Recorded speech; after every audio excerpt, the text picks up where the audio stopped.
కాంచీపురంలో కామాక్షి పరదేవత దేవాలయంలో ముఖమండపంలో ఇద్దరు విద్వాంసులు కూర్చున్నారు. ఒక ఆయన మూగవాడు, ఒక ఆయన కామాక్షి ఉపాసకుడు. ఇద్దరూ కూర్చున్నారు. ఒక ఆయన కామాక్షి దర్శనం కోసం పరితపిస్తున్నాడు, ఆ ఉపాసకుడు జపం చేస్తున్నాడు అంతర్ముఖుడై. పక్కనున్న ఆయన మూగవాడు, ఆయన ఏం కామాక్షి దర్శనం కోసం చేయట్లేదు, అమ్మవారిని ధ్యానం చేస్తున్నాడు. అమ్మవారు కాలి మంజీరములు చప్పుడవుతూ ఉండగా అలా ముందు నుంచి నడిచి వెడుతోంది. వీళ్ళిద్దరు ఇలా కూర్చున్నారు, అమ్మవారు అలా వెడుతోంది. అంటే వాళ్ళ అమ్మవారి పాదాలు ఇలా చూడగానే కనపడతాయి, నేల మీద ఆసనం వేసి కూర్చున్నారు కాబట్టి. అమ్మవారు దగ్గరికి వచ్చి ఎవరు తన దర్శనాన్ని కోరుతున్నాడో ఆయన భుజం తట్టింది. ఆయన కళ్ళు విప్పాడు, ఎదురుగుండా పరదేవత.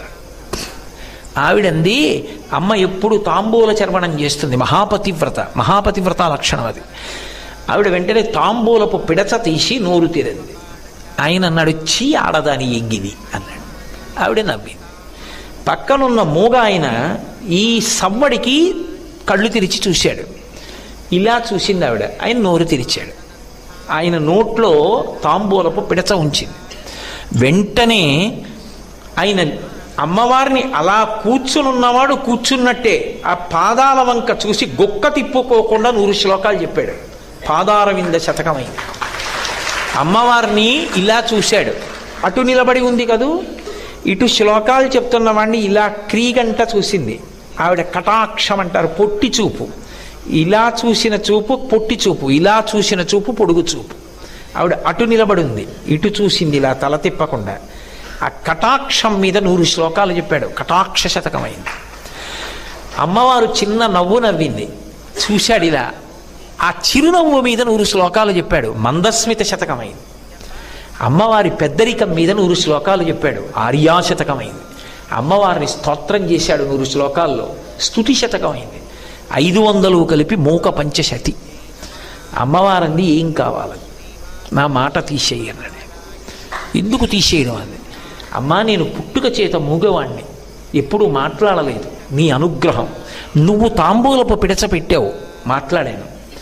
అమ్మా, నోరుంచితే ఏదో అక్కర్లేని మాట మాట్లాడతాను, వద్దమ్మా తీసేయాలి. తీసేసింది ఆవిడ. ఆయన కామకోటి పీఠాధిపత్యం వహించారు ఒకప్పుడు. మూక పంచశతి అని 500 శ్లోకాలు మంత్రాలే అంటారు.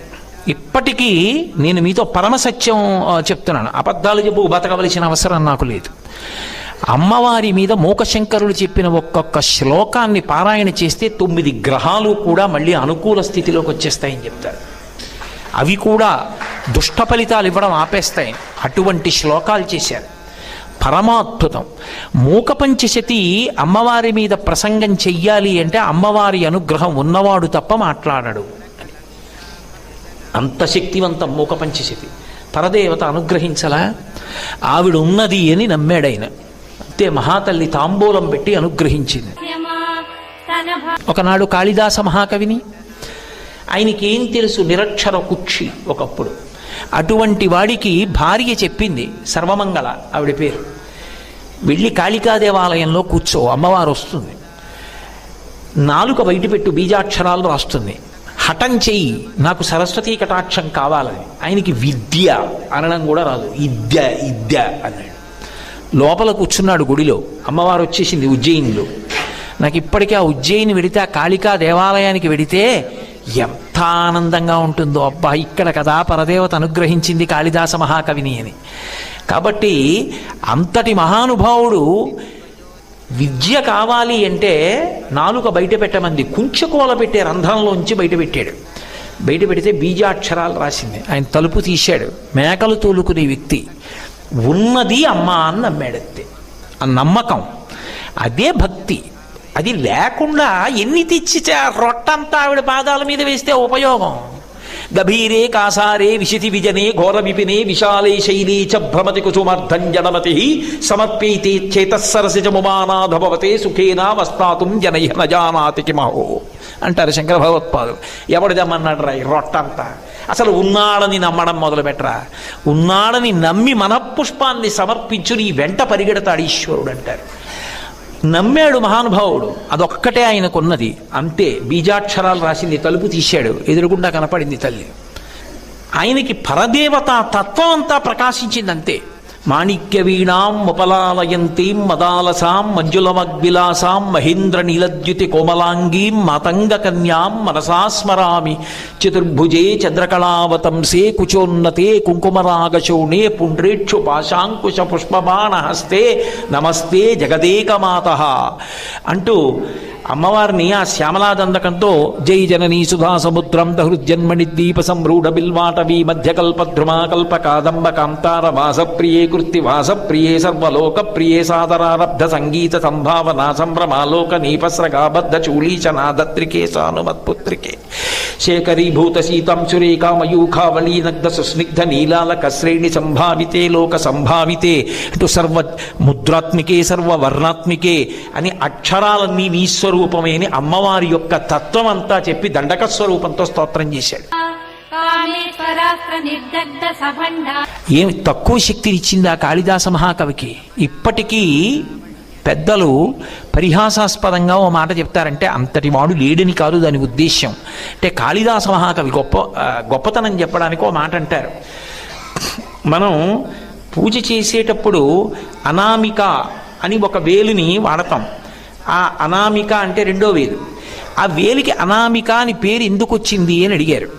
అడిగితే దానికి కారణం ఎందుకు వచ్చింది అంటే చాలా గొప్ప కవులెవరు అన్నారట. అనగానే కాళిదాసు అన్నారు.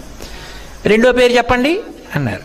చెప్పడానికి ఇంకా కాళిదాసుతో సమానమైన పేరు కనపడలేదు కాబట్టి రెండో వేలు వడవడానికి అవకాశం లేకపోయింది. అందుకు నా వేలు అనామిక అయిపోయింది అన్నారు. అంటే కాళిదాసు యొక్క గొప్పతనం ఎక్కడిది అంటే పరదేవతానుగ్రహం. నమ్మాడు ఉన్నది అని. అందుకు పిల్లలతో సరస్వతీ పూజలు చేయిస్తారు. మన ప్రారంధం అంతా ఎక్కడొచ్చిందంటే అక్కర్లేని విషయాలు అన్నింటికీ పాఠశాలలు మూసేసే మనం సరస్వతీ పూజల రోజున సరస్వతీ పూజలు చేయిస్తున్నారు దేవాలయాల్లో, వెళ్ళండి అని చెప్పి ఒక పూట పాఠశాల కట్టరు. సంస్కారం ఎక్కడి నుంచి వస్తుంది పిల్లలకి? సరస్వతీ పూజకి 1 గంటో 2 గంటలో పిల్లల్ని పాఠశాలలు పంపిస్తే వచ్చిన నష్టం ఏమిటి? అంత మాత్రం చేత ఉపద్రవాలు వచ్చేస్తాయా? రావు. ఏ సరస్వతీ పూజకి పిల్లల్ని పంపించకపోవడం సామాజికమైన బాధ్యత అవుతుందా పాఠశాలలకి? అది ఇవాళ ప్రశ్నించేవాళ్ళు లేరు. అలా పంపించాలన్న స్పృహ ఉన్న పాఠశాలలు కొన్ని ఉన్నాయి, నాకు తెలుసు. కాబట్టి ఈ ఏడాది మేము కాకినాడలో సరస్వతీ పూజలు చేయిస్తే కొన్ని వేల మంది పిల్లలు రహదారి మీద వరకు నిలబడిపోతే అవతల పరీక్షకు వెళ్ళిపోవాలి వాళ్ళు పాపం అని ఎంత కంగారు పడిపోయి వేలకి వేల మందిని కూర్చోపెట్టి ఆ పూజ గబగబా చేయించడం ఇష్టం ఉండదు. సరస్వతీ పూజ చేయించి అమ్మవారి తీర్థం ఇచ్చి పంపించడం ఎంత ప్రయాసైందో.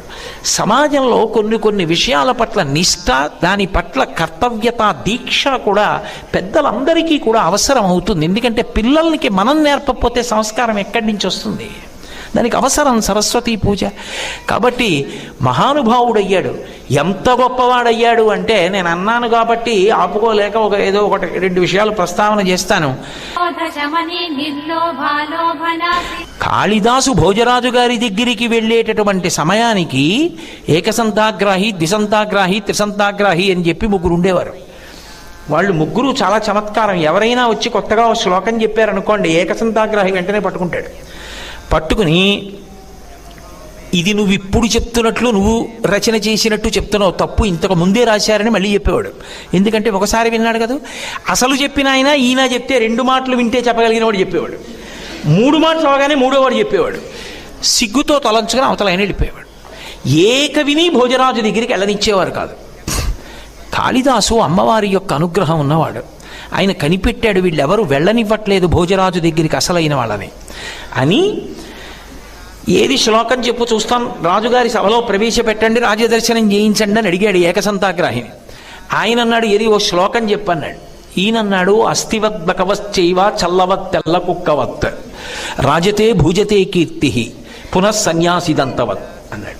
భోజరాజు గారి కీర్తి ఎలా ప్రకాశిస్తోంది అంటే ఇవాళ శ్మశానంలో ఎముక ఎంత తెల్లగా ఉంటుందో అంత తెల్లగా ఉంది ఆయన కీర్తి.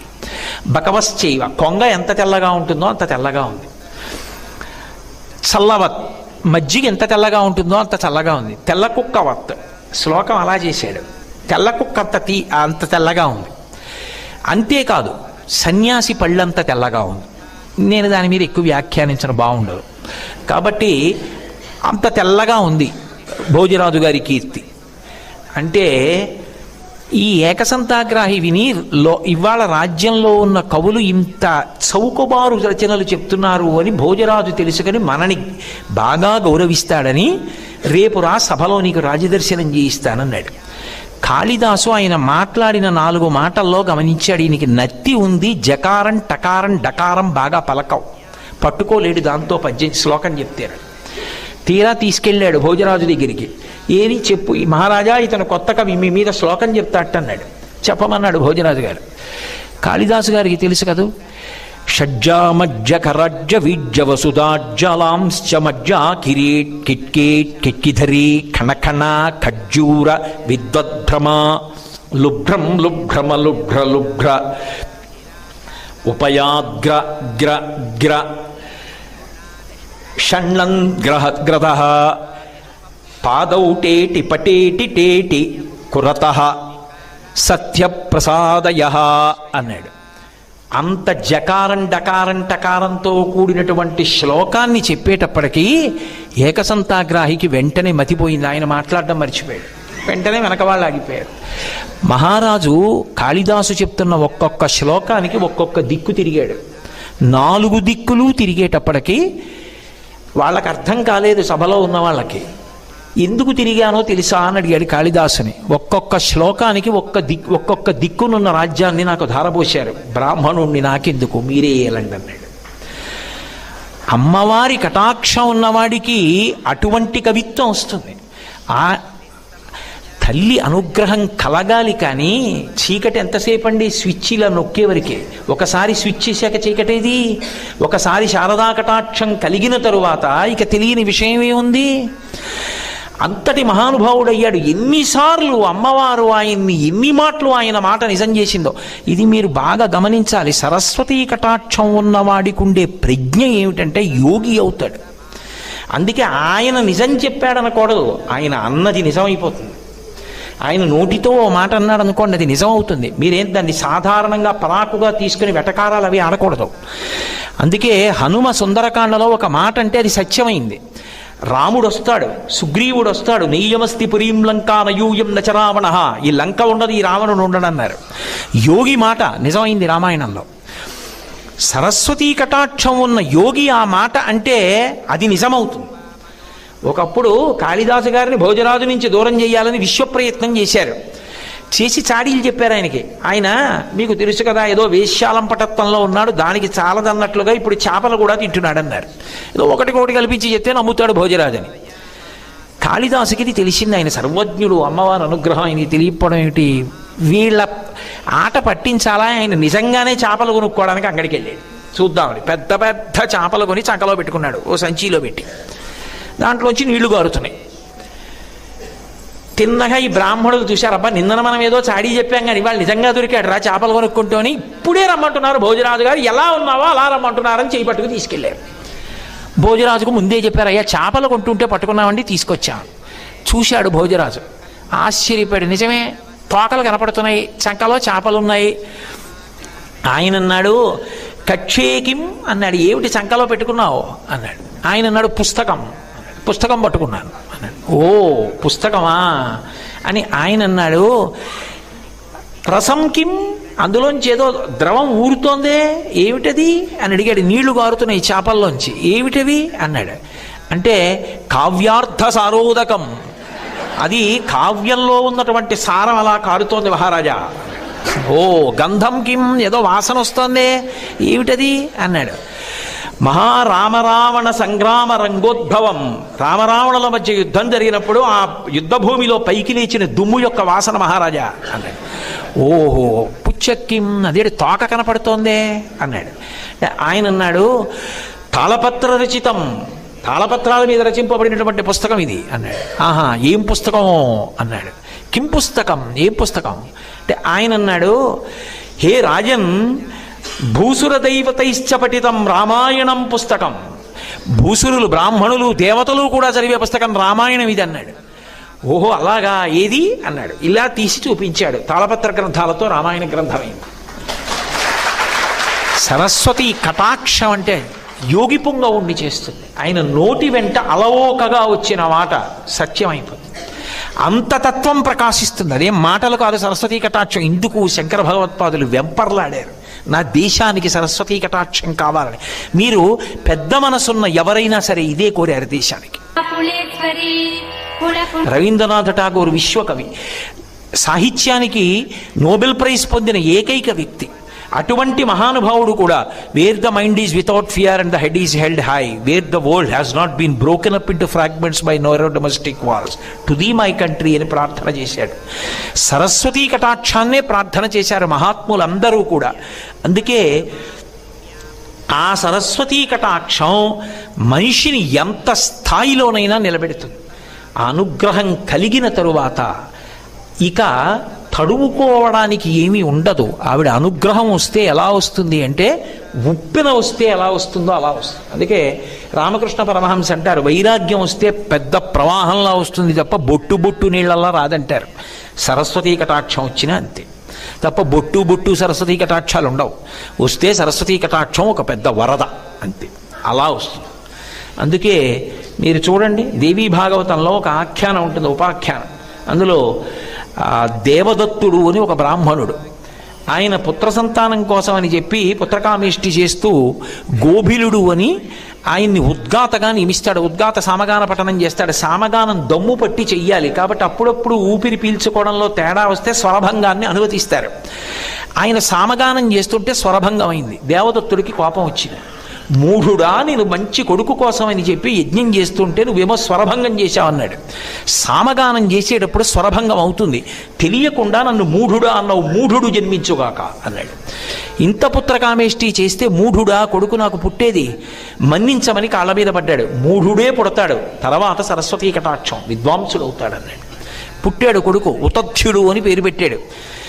గాయత్రి ఉపదేశం చేస్తే కనీసం ఆ గాయత్రి మంత్రం కూడా పలకలేకపోయాడు. తల్లి తండ్రి తలకొట్టుకుని ఏడుస్తుంటే వాళ్ళ బాధ చూడలేక పిల్లవాడు విసిగెత్తిపోయి ఇల్లు విడిచిపెట్టి వెళ్ళిపోయాడు. నోరు విప్పితే తన స్థితి తెలిసిపోతుందని నోరు విప్పేవాడు కాదు. ఓ ఊరికి దూరంగా ఓ పాకేసుకొని ఉన్నాడు, నోరు విప్పకుండా ఉంటాడు. నిజమైన తపస్సు చేస్తున్న వాడిని సత్య తపస్సుడు అని ఊళ్ళో వాళ్ళు వాళ్ళే పేరెట్టేశారు. పెట్టేసుకుని పళ్ళు కాయలు అన్నీ పట్టుకెళ్ళి ఆయనకి ఇచ్చేయడం మొదలుపెట్టారు. మౌనంగా కూర్చునేవాడు, నోరు విప్పితే తెలిసిపోతుంది. ఏదో వచ్చిన వాటిల్లో తింటుండేవాడు, కళ్ళు మూసుకు కూర్చునేవాడు. ఆయన తలుచుకోవడానికి పాపం ఆయనకి ఏం తెలిసినా ఆయనకేం తెలీదు. కానీ తెలిసో తెలియకో నిప్పు ముట్టుకుంటే ఊరుకుంటుందా? ఒక రోజున అడవి పందిని వేటగాడు తరువుకొచ్చాడు. దానికి మర్మస్థానంలో బాణం గుచ్చుకుంది, రక్తం ఓడిపోతోంది, ప్రాణాలు కడంటిపోతున్నాయి. ఈయన కూర్చున్న పాకలోకి తోసుకొచ్చింది. ఆయన ఏదో పరధ్యానంగా కూర్చున్నాడు. నెత్తురు కారిపోతూ నోరు తెరుచుకుని ఆర్తితో ఆ పంది పరిగెత్తుకొచ్చి ఎదురుగుండా నిలబడింది. దాన్ని చూడగానే అప్రయత్నంగా ఐ అన్నాడు. అంత దృష్టి కేంద్రీకరించి ఒక్కసారి ఆ బీజాక్షరం పలికాడు, అది సారస్వత బీజం. అంతే, సరస్వతీ కటాక్షం వచ్చేసి ఒక్కసారి. ఎందుకని అంత దృష్టిని నిలబెట్టి అన్నాడు. అనేటప్పటికి వచ్చింది సరస్వతీ కటాక్షం. ఆ పంది పక్క నుంచి అలా వెనక్కి వెళ్ళింది. వేటగాడు వచ్చాడు. అయ్యా, నేను పందిని వేటాడాను, నా భార్యా బిడ్డలు దాన్నే తినాలి, అది ఇలా ఏమైనా వెళ్ళిందా అన్నాడు. ఎంత సరస్వతీ కటాక్షమో తెలుసా? అది కేవలం శ్లోకాలు చెప్పడం కాదు, ఉపన్యాసాలు చెప్పడం కాదు, తత్వం అంతా అర్థమైపోయింది. ఇప్పుడు నేను పంది ఇటు వెళ్ళింది అంటే చంపేస్తాడు, నాకు తెలియదు అంటే అబద్ధం ఆడిన దోషం వస్తుంది. అబద్ధం ఆడానా కాదు, ఒక ప్రాణాన్ని నిలబెట్టానా లేదా ప్రధానం. కాబట్టి ఆ సత్యం ముందు ఈ అసత్యం నిలబడదు. కాబట్టి నేను ఆ ప్రాణిని రక్షించడం ప్రథమ కర్తవ్యం. అందుకని రక్షించడానికి ఇప్పుడు నేను అబద్ధం ఆడతాను అని యాపశ్యతి నిసాబ్రూతే యాబ్రూతే సనపశ్యతి అహో వ్యాధ స్వకార్యార్థిన్ కిం పృచ్యసి పునః పునః అన్నాడు. చూసింది మాట్లాడదు, ఏది చూసిందో ఏది చెప్తుందో అది వినలేదు, ఏది నిజంగా విన్నదో అది చూడలేదు. ఎందుకయ్యా ఇన్ని మాటలు అన్నాడు. కళ్ళు చూసేయి, చూసిన కళ్ళు మాట్లాడతాయా? మాట్లాడవు. ఇప్పుడు నోరు మాట్లాడి జవాబు చెప్పాలి, జవాబు చెప్తున్న నోరు చూసిందా పందట వెళ్ళిందని? చూడలేదు. యాపశ్యతి నసాబ్రూతే, చూసిన కళ్ళు మాట్లాడవు. యాబ్రూతే సానపశ్యతి, మాట్లాడే నోరు చూడలేదు. కాబట్టి నన్ను ఎందుకయ్యా విసిగిస్తావు? ఇంకొకటి దొరుకుతుందిలే వెళ్ళు. కిం పృచ్ఛస పునః పునః, పదే పది మాట్లాడక్కు. చూసింది చెప్పదు, చెప్పేది చూడలేదు, వదిలిపెట్టేయన్నాడు. ఏమిటో ఈ తర్కం ఆయనకు అర్థం కాలేదు. సరే ఇంకో దాన్ని వెతుక్కుందామని వెళ్ళిపోయాడు. ప్రాణి బ్రతికింది, తర్వాత మహావిద్వాంసుడు అయ్యాడు.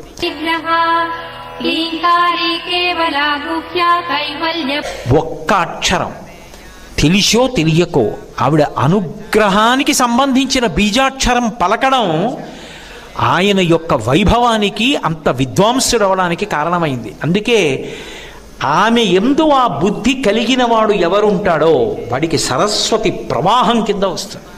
దానికి ఒకరే గుర్తండి, ఎవరి వరకో ఎందుకు, పోతనగారే. ఈ మధ్యకాలంలో నేను పోతనగారు నివసించినటువంటి బమ్మెర గ్రామానికి వెళ్ళి ఆ గ్రామం చూసి నిజంగా పరవశించిపోయాను.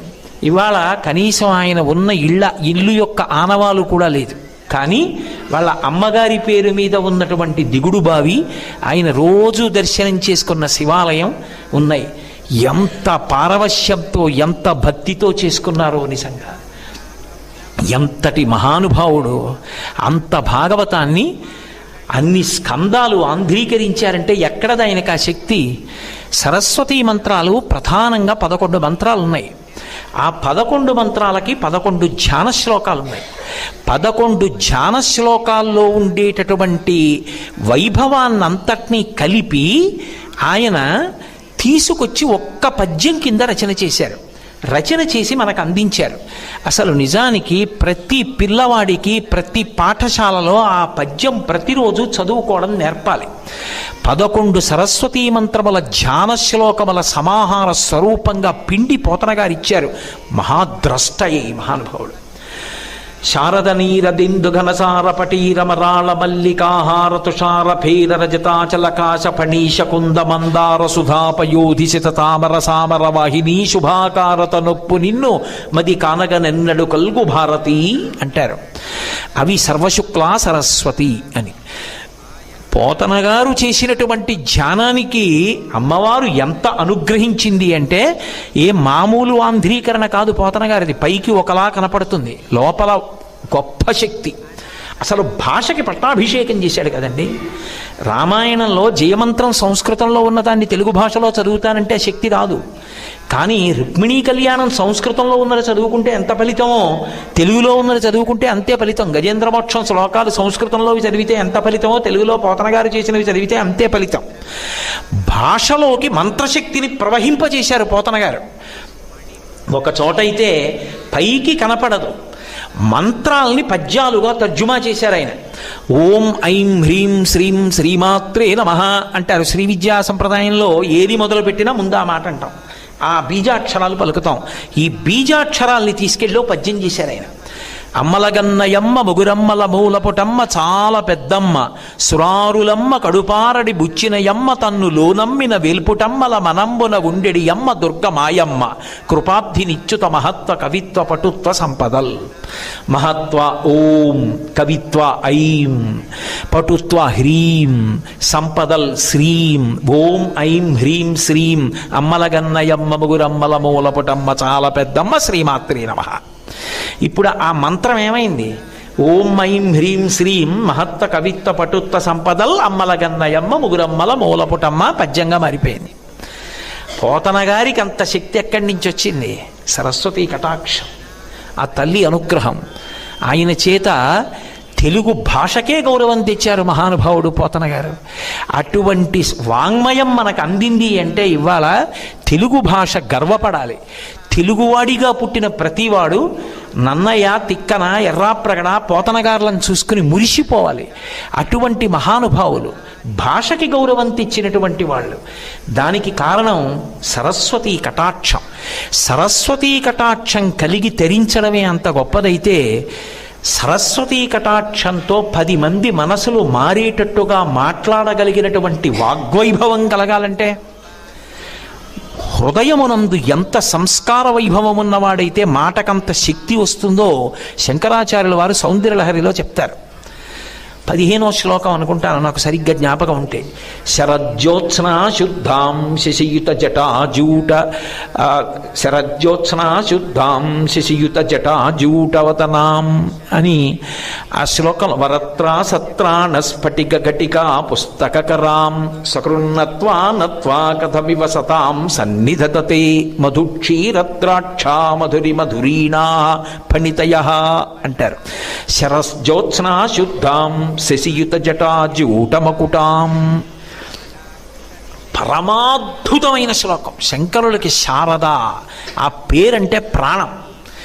చిత్రం ఏమిటంటే ఈ శ్లోకం పిల్లలకి చెప్పవలసిన శ్లోకం. కనీసంలో కనీసం మన కర్తవ్యం ఏమిటంటే భోజనం చేసేటప్పుడైనా పిల్లలతో ఈ శ్లోకం చెప్పి ఇది ఎవరు చెప్పు అని చెప్పాలి. మనకి తెలియకుండా మనని ధ్యానం చేయిస్తారు శంకరాచార్యుల వారు. అది ఆయన ప్రజ్ఞ. ఈ శ్లోకంలో ఎక్కడ శారద అన్న మాట వాడరు. శరజ్యోత్స్నా శుద్ధాం శశియుత జటాజూటమకుటాం. ఆ తల్లి గురించి చెప్తూ శరత్కాలములో ఉండేటటువంటి జ్యోత్స్న, జ్యోత్స్న అంటే చంద్రబింబం, ఎంత తెల్లగా ఉంటుందో అంత తెల్లటి వర్ణము కలిగినటువంటిది. శరజ్యోత్స్నా శుద్ధాం శశియుత జటాజూటమకుటాం. చంద్రబింబం తదియనాటి చంద్రరేఖ వాళ్ళు అలా పెడుతుంటే ఆకాశంలో కనపడుతోంది. తదియనాడు ఉండేటటువంటి సన్నటి చంద్రరేఖ ప్రయత్నపూర్వకంగా చూస్తేనే కనబడుతుంది. అవ్యక్త రేఖామివ చంద్రరేఖాం పాంసు ప్రసిద్ధామివ హేమ రేఖాం క్షతప్రరూఢామివ బాణరేఖాం వాయుప్రభిన్నామివ మేఘరేఖాం అంటారు వాల్మీకి మహర్షి. ప్రయత్నపూర్వకంగా చూస్తే ఆకాశంలో కనపడేటటువంటి తదియనాటి చంద్రరేఖ ఎలా ఉంటుందో అటువంటి చంద్రరేఖని కిరీటంలో ధరించి ఉంటుంది. ఎవరు? శారద. అదే చంద్రరేఖని పరమశివుడు ధరిస్తాడు, అందుకే చంద్రమౌళీశ్వర. అదే చంద్రరేఖని బాలాత్రిపుర సుందరి అమ్మవారు ధరిస్తుంది. అదే చంద్రరేఖని కామాక్షి పరదేవత ధరిస్తుంది.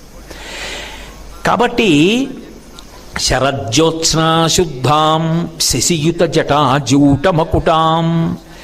పరమశివుడు కిరీటం పెట్టుకోడు, అందుకే రుద్రాధ్యాయం యజుర్వేదంలో ఆయన్ని కపర్దినీచ అని పిలుస్తుంది. పెద్ద జటల ముడి వేసుకుని ఉంటాడు, అదే ఆయన కిరీటం. ఇక మళ్ళీ స్వర్ణ కిరీటం ఒకటి పెట్టుకుని కనపడ్డాం అంటే ఒకానొక రూపంలో అలా కనపడతాడు. కానీ సాధారణంగా ఆయన జటలే ఆయనకి చుట్టుకున్నప్పుడు కిరీటంగా ఉంటాయి.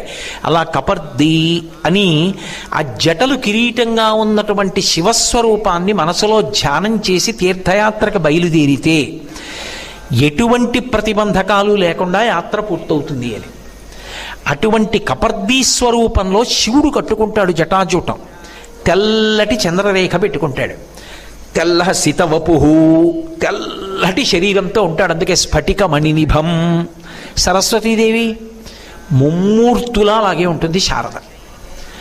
ఆయన ఎలా ఉంటాడో ఆవిడ అలాగే ఉంటుంది. ఎందుకని అంటే సంప్రదాయంలో ఒక విచిత్రం చెప్తారు. శంకరుడు సరస్వతి అన్నా చెల్లెళ్ళు, శ్రీ మహావిష్ణువు పార్వతీదేవి అన్నా చెల్లెళ్ళు, అందుకే వాళ్ళిద్దరు నల్లగా ఉంటారు, నారాయణ నారాయణి. బ్రహ్మగారు లక్ష్మీదేవి అన్నా చెల్లెళ్ళు, అందుకే ఇద్దరు ఎర్రగా ఉంటారు, సృష్టికర్తలు ఇద్దరు ఎర్రగా ఉంటారు. వీళ్ళిద్దరూ తెల్లగా ఉంటారు ఎందుకంటే జ్ఞానకారకులు. శంకరుడు ఎలా ఉంటాడో అమ్మవారు అలాగే ఉంటుంది. చంద్రమౌళీశ్వర ఎలా ఉంటాడో శారద అలాగే ఉంటుంది. కాబట్టి శరజ్యోత్స్నా శుద్ధాం శశియుత జటాజూటమకుటాం. ఆ చంద్రరేఖతో కూడుకున్నటువంటి జటలు ముడివేసుకున్నటువంటి సరస్వతి. నా దగ్గర ప్రాచీనమైన పుస్తకం ఉంటుంది, అందులో ఇటువంటి సరస్వతీ స్వరూపం ఉంది. శశియుత జటాజూటమకుటాం వరత్రాసత్రాణ స్ఫటిక ఘటికా పుస్తకరాం. ఇది శంకర భగవత్పాదులు సరస్వతీదేవి గురించి చెప్పడం అంటే అద్భుతమైన రీతిలో చెప్తారు. అందుకే ఇప్పటికీ పెద్దలు చెప్తారు, ఈ శ్లోకాన్ని ప్రతిరోజు ఎవరు సంపుటీకరణం చేస్తారో, ఎవరు ఈ శ్లోకాన్ని చదువుకుంటారో అటువంటి వాళ్ళకి సరస్వతీ కటాక్షం కలుగుతుంది అని. योनि मुद्रा त्रिखण्डेसी त्रिगुणां వరత్రాసత్రాణ స్ఫటిక ఘటికా పుస్తకరాం. ఒక చేతితో వరముద్ర పట్టింది, రెండో చేతితో అభయముద్ర అనరు శంకరాచార్యులు వారు, శబ్దాలంకారం ప్రయోగిస్తారు. త్రాస త్రాణ, త్రాస అంటే భయం, త్రాణ అంటే తీర్చడం, అంటే అభయముద్ర పట్టింది. వరత్రాసత్రాణ స్ఫటిక ఘటికా పుస్తకరాం. ఒక చేతిలో స్ఫటికమాల పట్టుకుంది కుడి చేత్తో, ఎడం చేతి వైపు పుస్తకరాం ఒక చేతిలో పుస్తకం పట్టుకుంది. సకృన్నత్వా నత్వా, ఎన్ని మాటలు నమస్కారం చేయాలి ఆవిడికి. ఇది బాగా పట్టుకోవాలి మీరు. శంకరాచార్యుల వారి యొక్క ఆర్త్యంతా అక్కడుంది. సకృన్నత్వానత్వా, మంచి మనసు కలిగిన వాడవైతే, నీ మనసు గురుభక్తితో భగవంతుడున్నాడన్న నమ్మకంతో కూడినదై ఉన్నదైతే 100 మార్లు నమస్కారం చెయ్యవలసిన అవసరం లేదు అటువంటి వాడు. సకృన్నత్వానత్వా, ఒక్కసారి నమస్కారం చేస్తే కథమివ సతాం, అటువంటి సత్పురుషులకు సన్నిధదతే, ఎటువంటి వాగ్వైభవం ఇచ్చేస్తుందట ఆవిడ. మధు క్షీర ద్రాక్ష మధురి మధురీనాహ ఫణితయ, 3 ఉపమానాలు ఇచ్చారు. మధు క్షీర ద్రాక్ష, మధు అంటే తేనె, క్షీర అంటే పాలు, ద్రాక్ష అంటే ద్రాక్ష పండు. ఈ 3 ఎలా ఉంటాయో అవతల వారి వాక్కుకి అంత శక్తి వస్తుంది. ఎవరు అమ్మకి నమస్కరించారో వారి వాక్కులకు అమ్మవారు అటువంటి శక్తినిస్తుంది. ఇది మీరు బాగా పట్టుకోండి. ఈ శ్లోకం సమాజాన్ని నడిపించగలిగిన శక్తి వారికి ఉంటుంది. వారు ఏమవుతారంటే, అసలు వారి మాటలు మనుష్యుల యొక్క మనసులు మారడానికి, దేశంలో శాంతి నిలబడడానికి కారణమవుతాయి. కుటుంబాలు నిలబడడానికి వాళ్ళ మాటల కారణమవుతాయి. వారి శరీరం వెళ్ళిపోవచ్చు, వారి మాటలు కొన్ని వేల సంవత్సరములు అలా ఉండిపోతాయి. ఎందుకని? మధు క్షీర ద్రాక్ష, మధు తేనె, తేనె దాని వైభవం ఎంత చెప్పినా తక్కువే. అసలు వాక్కు బాగా నిలబడాలి అంటే, కంఠం బాగా పనిచెయ్యాలి అంటే ఒకే ఒక్క సాధనం ఉంది లోకంలో. తులసి ఆకు తేనెతో కలిపి పరగడుపున పుచ్చుకోవడమే. అది కంఠానికి సమస్య రానివ్వదు. మధు క్షీర, తేనె తాగినటువంటి వాడికి జుత్తు నల్లబడదు. ఒకటి, తేనె తాగితే వేడి చేస్తే చలవ చేస్తుంది, చలవ చేస్తే వేడి చేస్తుంది. అందుకే ఆయుర్వేదంలో తేనె అంత ప్రధానం. క్షీర, పాలు, పాలు ఎంత శక్తివంతము అంటే అవి పసిపిల్లలు తాగుతారు, చిట్ట చివరికి తురీయాశ్రమంలో ఉన్న సన్యాసులు తాగుతారు. అది జంతువు నుండి వచ్చిన సన్యాసి తాగినా మనసు కదలదు, సత్వగుణంలో నిలబడుతుంది. అందరికీ జీర్ణం అవుతాయి. అనారోగ్యంతో ఉన్నవాడికి, పసిపిల్లవాడికి, వృద్ధుడికి, అందరికీ పాలు జీర్ణం అవుతాయి, కావలసినంత బలాన్ని ఇచ్చేస్తాయి. క్షీర ద్రాక్ష తొక్క తీయవలసిన అవసరం లేకుండా ఇలా నోట్లో వేసుకుంటే పళ్ళున్నాయా పళ్ళు లేవా ఏమీ పని లేదు. నాలికతో నొక్కితే చటుక్కుని చిట్లిపోయి తీయటి రసాన్ని చిమ్మి లోపలికి వెళ్ళగానే తొందరగా వంట పట్టి శక్తినివ్వగలిగినటువంటి పండు ద్రాక్ష పండు. పసిపిల్లల దగ్గర నుంచి వృద్ధుల వరకు అన్ని ఆశ్రమాల వాళ్ళకి పనికొచ్చే పదార్థాలు ఏవో అవే వాడారు శంకరాచార్యుల వారు. అంటే ఇప్పుడు ఆ వ్యక్తి నోటి వెంట వచ్చేటటువంటి మాటలు ఎంత శక్తివంతములవుతాయంటే, ఆ మాటలు పసిపిల్లల దగ్గర నుండి వృద్ధుల వరకు అందరూ విని తరించవలసిందే. ఆ మాటలు సమాజాన్ని నడిపించగలిగినటువంటి శక్తిని పొంది ఉంటాయి. ఇంత గొప్ప వాగ్వైభవం ఎక్కడి నుంచి వస్తుంది అంటే శారదానుగ్రహం నుంచే వస్తుంది. అటువంటి శారదానుగ్రహం రావాలి అంటే, అటువంటి వాగ్వైభవం రావాలి అంటే ఆయన మనసు చాలా గొప్పది, చాలా దొడ్డ మనస్సు అయినది అని గుర్తు. అటువంటి వాడు ఒక్కసారి నమస్కరిస్తే చాలు, అమ్మవారు అటువంటి వాగ్వైభవాన్ని ఇచ్చేస్తుంది. ఇందులో చమత్కారం ఉంది శ్లోకంలో, మీరు బాగా పట్టుకుంటే. శంకరాచార్యుల వారు సరస్వతీదేవి కూర్చున్నప్పుడు, శారద కూర్చున్నప్పుడు, శారద ఆ మాట శంకరులకి ఎందుకంత ఇష్టం అని మీరు అడగచ్చు. సరస్వతి ఉందిగా, వాణి ఉందిగా, గీర్వాణి ఉందిగా, శారద ఎందుకు ఇష్టం అంటే, ఉత్తర భారతదేశంలో శారద అంటారు. శారద, శారద అసలు లోకంలో సారమైనదేదో ఆ బ్రహ్మమును అందించగలిగినది, అనుభవంలోకి తీసుకురాగలిగినది ఆవిడే. అది శారద, శారద అటువంటి తత్వాన్ని ఇవ్వగలిగినది, అనుభవంలోకి తేగలిగినది. కాబట్టి శారద అంటే శంకర భగవత్పాదులకు అంత ప్రీతి. జ్ఞాన మార్గంలో ఉన్న శంకరాచార్యుల వారికి ప్రీతి లేకపోతే ఎవరికి ఉంటుంది? అందుకని ఆ తల్లి పుస్తకాన్ని ఎడం చేత్తో పట్టుకుంటుంది, కుడి చేత్తో స్ఫటికమాలని పట్టుకుంది. ఎందుకు ఆవిడ ఎడం చేత్తో పుస్తకం, కుడి చేత్తో స్ఫటికమాల పట్టుకోవడం అంటే, పుస్తకాలు చదవడం మంచిదే, కానీ కేవలం పుస్తకాలు చదువుకుని జ్ఞాని అయిపోవడం, పుస్తకాలు చదువుకుని తరించిపోవడం కుదరదు. పుస్తకాల మధ్య ఉండడం, పుస్తకాలు చదువుకోవడం తరించడానికి కారణం కాదు. ఏది తరించడానికి కారణం అంటే ఏకశబ్ద సమ్యజ్ఞాత సృష్ట ప్రయుక్త స్వర్గే లోకే కామదుగ్భవతి అని. అది అనుష్ఠాన పర్యంతంలోకి రావాలి. పట్టుకున్న విషయాన్ని బాగా లోపల తిప్పగలగాలి. అందుకే కుడి చేతి వైపు స్ఫటికమాల ఉంటుంది, దాన్ని తిప్పుతారు, జపం చేస్తారు. అంటే మనసులో బాగా ఆమ్నాయం చేయడం, పట్టుకున్న దాన్ని జపం చేయడం, అనుష్ఠాన పర్యంతంలోకి తెచ్చుకోవడం అత్యంత అవసరం. అంతేకాని ఎన్ని చదువుకున్నావు అన్నదాని వల్ల ఉపయోగం లేదు. సంధ్యావందనం చెయ్యాలి అని చదువుకున్నాడు, సంధ్యావందనం బాగా నోటికొచ్చు, సంధ్యావందనం చేయడు, ఏమిటి ఉపయోగం? అది కాదు. నువ్వు ఎంత చదువుకున్నావు కాదు, ఎంత అనుష్ఠానంతో ఉంటావు, నువ్వు చెప్పిన దాంట్లో నువ్వు ఎంత పాటిస్తుంటావు, ఇది ప్రధానం. ఇది ప్రధానమైనప్పుడు ఎవరు అనుష్ఠాన పర్యంతంలోకి వెడుతున్నాడో వాడికి శారద యొక్క అనుగ్రహం అంత శక్తివంతం అవుతుంది. ఆయన నోటి వెంట మాటలు అటువంటి వాడు పలికిస్తుంది. అవతల వారి గుండెల్లోకి దూసుకుపోతాయి. అవి దూసుకుపోయి అవతల వారి యందు మార్పుకి కారణమవుతాయి. కాబట్టి మధుక్షీరద్రాక్ష మధురి మధురీణాః ఫణితయః, ఇటువంటి వాగ్వైభవాన్ని ఇవ్వగలిగిన శక్తి శారద నుండే ప్రసరించాలి. అంటే ఈ లోకంలో గురుమండల రూపిణిగా లోకంలో ఉన్నటువంటి వారిలోని చెడు గుణములు పోయేటట్టుగా మాట్లాడగలిగినటువంటి సమర్థత అనబడేటటువంటి విభూతిగా వ్యక్తులను ఆశ్రయించి ఉండేది ఆ తల్లే. ఇందులో మీరు ఒక ప్రధానమైన విషయాన్ని పట్టుకోవలసి ఉంటుంది. శంకరులు దీని మీద ప్రధానంగా శ్లోకం ఎందుకు చేశారంటే 10 మందికి చెప్పడం అలా ఉంచండి. మాట అన్నది లేనివాడెవరు మనుష్యుల్లో? ఉపన్యాసం చెప్పడం వదిలేయండి, ప్రబోధం చేయడం వదిలేయండి, ప్రవచనం చేయడం వదిలేయండి, అనుగ్రహ భాషణం చేయడం వదిలేయండి. మాట లేనివాడు లేడుగా. మాట అన్నది అందరికీ ఉందిగా, మనుష్యుడు అన్న వాళ్ళందరికీ మాట ఉంది. ఈ మాట పరా పశ్యంతి మధ్యమ వైఖరి అని 4 రూపాలుగా ఉంటుంది. లలితా సహస్రనామ స్తోత్రంలో చెప్తారు.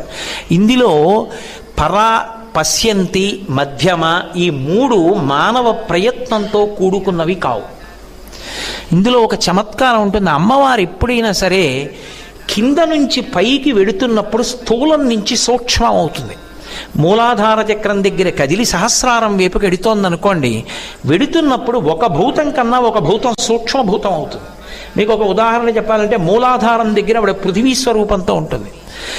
పృథివీ స్థూలభూతం, అది దాటిందనుకోండి ఇక మెల్లిగా ఒకదానికన్నా ఒకటి సూక్ష్మభూతం అయిపోతాయి. నీరు, వాయువు, ఆకాశము అలా మారిపోతుంది. కానీ శబ్దం దగ్గరికి వచ్చేటప్పటికీ ఆవిడ సూక్ష్మ రూపంతో బయలుదేరి పైకొచ్చి స్థూల రూపాన్ని పొందుతుంది.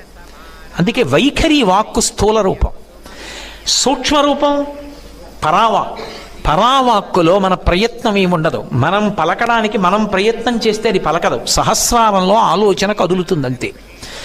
అది మన ప్రయత్నంతో ఉండదు. పశ్యంతి అది కూడా అంతే, మధ్యమ అది కూడా అంతే. వైఖరి దగ్గరికి వచ్చేటప్పటికి ఏమవుతుందంటే 2 కొట్టుకోవాలి. 2 ఒకదానికొకటి తగిలితే తప్ప వైఖరి వాక్కు రాదు. 2 ఒకదానికొకటి తగిలితే ఆ వాక్కు పైకొస్తుంది. అదే స్వరపేటిక. అమ్మవారు ఒక్క మనుష్యుడికే కంఠంలో పెడుతుంది. అందుకే స్థూలభూతమై వాక్కు స్థూలమై వైఖరిగా వస్తుంది. అక్కడికి వచ్చేటప్పటికి మారుతుంది. శబ్దంగా వస్తే పైకొచ్చినప్పుడు స్థూలం. అమ్మవారు షట్చక్ర భేదనంలో కింద నుంచి పైకి వెళ్ళేటప్పుడు స్థూలం నుంచి సూక్ష్మం, వాక్కులో సూక్ష్మం నుంచి స్థూలం. ఇందులో ఒకదానికొకటి తగలాలి. వాయువు స్వరపేటిక దగ్గర తగలాలి. నాలుక ఎక్కడెక్కడ నొక్కితే అటువంటి అక్షరములు ఉత్పన్నమవుతాయో అక్కడక్కడ నొక్కాలి. ఇప్పుడు ఆలోచన కదిలింది, అది వాక్యంగా పైకి రావాలి. ఇప్పుడు వాక్యంగా పైకొచ్చేటప్పుడు ఏదో పదాలు అస్తవ్యస్తంగా అటు ఇటు పెట్టి వాక్య నిర్మాణం చేస్తే తాను ఏం చెప్పాలనుకుంటున్నాడన్నది అవతల వారికి అందచేయడం కష్టం. కానీ దానికి అనుగుణంగా మాటలు వరుస క్రమంలో పడిపోయి ఒకదాన్నొకటి పెట్టుకుని అది వాక్యం అయిపోయి ఆ వాక్యములో తన భావాన్ని పెట్టి అవతల వారికి ఆ వాక్యం అర్థమై దాని వలన యువతల వారి అభిప్రాయం అవతల వారికి తెలిసే అవతల వారిలోని అజ్ఞానం పోయేటట్టుగా మాట్లాడించాలి అంటే ఆ స్వరపేటికలో ఉండి వాయువు వెళ్ళి కొట్టుకుని తగిలి వాక్కుగా మారి పైకొస్తుంది. అప్పుడు నాలుక నొక్కుతుంది. నొక్కినప్పుడు ఒక్కొక్కసారి పంటిని నొక్కుతుంది, ఒక్కొక్కసారి పెదవుల్ని తగులుతుంది, ఒక్కొక్కసారి దవడ పైన తగులుతుంది. ఎక్కడ ఎప్పుడు ఎలా తగిలితే ఏ అక్షరం ఉత్పన్నమవుతుందో, ఏ అక్షరం వాడితే అక్కడ పదము ఆ అర్థాన్ని పట్టుకుని పైకొస్తుందో అంత గబగబా నాలుక కదిలి అక్షరములై, అక్షరములు పదములై, పదములు వాక్యములై, వాక్యములు భావాన్ని పట్టుకుని పైకి రావాలంటే లోపల అమ్మవారు నాలుక మీద తాండవం చేస్తే తప్ప అలా రాదు. అందుకని ఇప్పుడు ఏమైంది, ఆవిడ వైఖరి రూపాన్ని పొందింది, వాగ్రూపాన్ని పొందింది. అది అనుగ్రహ శక్తి. వాడు అమ్మవారి వాగ్దేవి రూపంతో ఆయనని అనుగ్రహిస్తోంది అని గుర్తు. అలా 10 మంది మనసు మారేటట్టుగా మాట్లాడగలిగాడు అంటే ఆయన వాగ్దేవి కటాక్షాన్ని పొందాడు అని గుర్తు. అదే తల్లి కింది స్థాయికి వచ్చేటప్పటికే అనుగ్రహాన్ని విడిచిపెట్టదు శారద. అందరినీ అనుగ్రహిస్తుంది. ఎలా? అందరూ మాట్లాడతారు, మాట్లాడలేని వాడు ఉండడు. ఇలా ఇక్కడ కూర్చుని నేనంటే ఏదో ఉపన్యాసం చెప్పా వచ్చిరాని మాటలు నాలా మీరు చెప్పలేకపోవచ్చు, లేదా నాకన్నా అద్భుతంగా చెప్పగలిగిన పండితులు ఈ సభలో ఉండి ఉండవచ్చు, లేదా మీ అందరు అటువంటి వారు అయి ఉండవచ్చు, వినయంతో కూర్చున్నారు. కానీ ఒకవేళ అలా చెప్పలేని వారున్నా మాట్లాడలేని వారు లేరు, మాట్లాడగలరు. ఆ మాట ఒక్కటి చాలు తరింప చేయడానికి. రామనామం పట్టుకున్నాడు అనుకోండి, ఎప్పుడూ శ్రీరామ శ్రీరామ శ్రీరామ శ్రీరామ శ్రీరామ శ్రీరామ అనుకోవడం అలవాటు, లేకపోతే శివ శివ శివ శివ శివ శివ శివ అనుకుంటూ ఉంటాడు. ఆయన చాలా ఆయన తరించిపోయాడు, అయిపోయింది అంతే. ఆయన ఈశ్వరుణ్ణి పొందేశాడు. ఎందుకంటే కలవు నామ సంకీర్తన, కలిలో భగవన్నామాన్ని పలకగలిగితే చాలు. కానీ అదే మనకి ప్రబల శత్రువు. ఆ స్వరపేటికని మనం దేనికి ఉపయోగిస్తున్నాం? భగవన్నామం పలకడానికి, మంచి మాటలు పలకడానికి ఎంతసేపు ఉపయోగిస్తున్నాం? 24 గంటల్లో. అక్కరలేనివి, పాపం మూట కట్టుకోవడానికి యోగ్యమైనవి ఎన్ని మాట్లాడుతున్నాం? అక్కడ ప్రమాదం వచ్చేస్తుంది. అందుకే వాక్కు 3గా విడిపోతుంది. విడిపోయినప్పుడు ఏమైపోతుందంటే జల్పం అని ఒకటవుతుంది, వాదన ఒకటవుతుంది, వితండం ఒకటవుతుంది. జల్పం అన్న మాటకు అర్థం ఏమిటంటే తన అభిప్రాయాన్ని సూటిగా పక్షపాతం లేకుండా నేను ఇలా అనుకుంటున్నానండి అని చెప్పడం. అది దోషం కాదు. ఆ అభిప్రాయం చెప్పడానికి ఒక అధికారం ఉంటుంది, అది చెప్తారు. ఇది నా అభిప్రాయం అని చెప్తారు. అది జల్పం అంటారంటే త్రికరణ శుద్ధిగా చెప్పిన మాట. ఇంకొకటి ఉంటుంది, అది వాదం అంటారు. వాదం అంటే అది దేనికి చెప్తారంటే అవతలవాడు దోషభూయిష్టంగా ఉంటే అనేక యుక్తుల చేత తను చెప్తున్న మాటని సమర్థిస్తూ అది నేను మంచి మాట చెప్తున్నాను అన్న మాట రాగద్వేషాలు లేకుండా లోపల నమ్మి అలా చెడిపోకయా, అలా వెళ్ళకూడదు, ఇలా ఉండు అని చెప్తారు. దాన్ని వాదం అంటారు. వితండం అని ఒకటి ఉంటుంది, అది దుర్వినియోగం చేయడం. వితండం అంటే ఏమిటంటే అవతలవాడు మంచి చెప్పినా కూడా అవతలవాడు చెడు చెప్పాడని నిరూపించడానికి ప్రయత్నం చేయడం. దాన్ని వితండం అంటారు. అందుకే వితండవాదన చేస్తున్నాడంటారు. వితండవాదన అంటే మంచిని చెడుగా చూపించే ప్రయత్నం. ఇక్కడ పతనం ఉంటుంది. ఇది వాగ్దేవీ కటాక్షాన్ని దుర్వినియోగం చేశాడు అంటారు.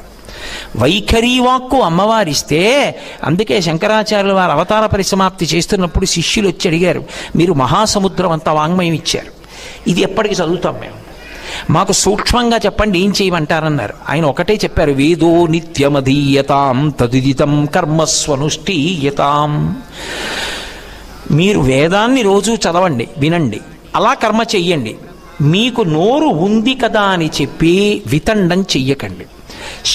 శృతి శిరపక్ష, మీరు ఎప్పుడూ కూడా వేదం ఏం చెప్పిందో దానినే సమర్థించి మాట్లాడండి తప్ప ఇతరమైన మాటలు మాట్లాడకండి.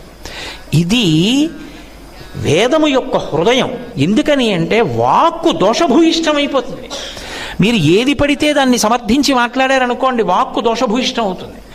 అందుకని మంచిని సమర్థించడానికి వాక్కును ఉపయోగించాలి. అందుకే సత్యం బ్రూయాత్ ప్రియం బ్రూయాత్ న బ్రూయాత్ సత్యమప్రియం ప్రియంచనానృతం బ్రూయాత్.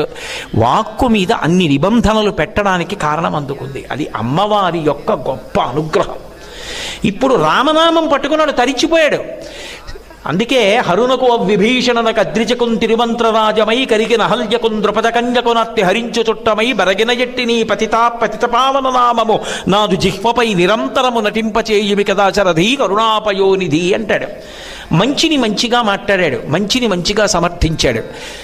చెడు మార్గాన్ని అలా వెళ్ళకరా అబ్బాయి, ఇలా ఉండు అని చెప్పాడు. ఇప్పుడు ఆయన తరించాడు. ఆయన అమ్మవారి అనుగ్రహాన్ని సద్వినియోగం చేసుకున్నాడు. ఇప్పుడు అమ్మవారు వాక్కిచ్చింది, అదే వాక్కుతో పెద్దల్ని అధిక్షేపించాడు. దేవాలయానికి వెళ్ళి కూర్చుని అత్తమామలకి వ్యతిరేకంగా మాట్లాడడం, తల్లిని తండ్రిని నిందించడం, అన్నదమ్ముల్ని నిందించడం, పెద్దల్ని నిందించడం, గురువుని నిందించడం, శాస్త్రాన్ని ధిక్కరించడం. ఇప్పుడు ఆయన వాక్కు ఎందుకు పనికొచ్చింది? ఇది గమ్మత్తు. ఈశ్వరుడు జోక్యం చేసుకోడు మనుష్య జన్మలో. బుద్ధినిచ్చి విడిచిపెడతాడు, నీ ఇష్టం వాడుకో. అది కూడా ఈశ్వర కటాక్షమే. మీరు ఎలా మాట్లాడినా ఊరుకుంటాడు, కానీ ఫలితాన్ని ఇవ్వడం మొదలు పెడతాడు ఒకప్పుడు. అప్పుడు ప్రమాదం వస్తుంది. ఎప్పుడో అప్పుడు ఇది వదలాలి కదండి. వదిలిన తర్వాత ఒక విషయం అడుగుతాడు, నీకు స్వరపేటికి ఇచ్చానుగా, వైఖరి వాక్కు ఇచ్చానుగా, మాట్లాడే శక్తిని ఇచ్చా, ఉపన్యాసం వదిలి మాట అన్నది ఇచ్చానా లేదా?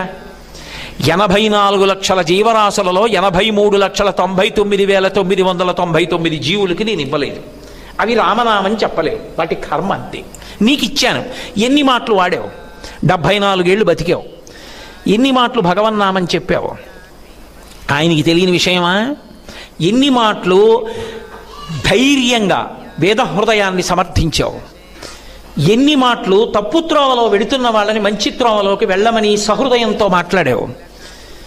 ఈశ్వరుడు లెక్క కట్టి ఎన్ని మాటలు నీ వాక్కు దోషభూయిష్టమైంది, ఎన్ని మాటలు పనికొచ్చింది.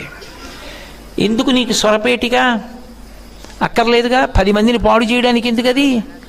కాబట్టి అది అక్కర్లేని ఉపాధిలోకి వెళ్ళిపో అంటాడు. అందుకే మనుష్య జన్మకి పునర్జన్మకి కారకుడు ఎవరు అంటే మనుష్యుడే.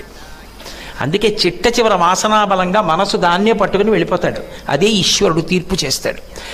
అందుకే ఆ వాక్కు ఎవరు అంటే అమ్మవారు. ఆ వాక్కుని సద్వినియోగం చేసుకోవడం ఒక్కటి వస్తే చాలు, తరించిపోయాడు. అదే శారదానుగ్రహాన్ని అర్థం చేసుకోవడం. అందుకు శంకర భగవత్పాదుల శ్లోకం ఇవ్వడం.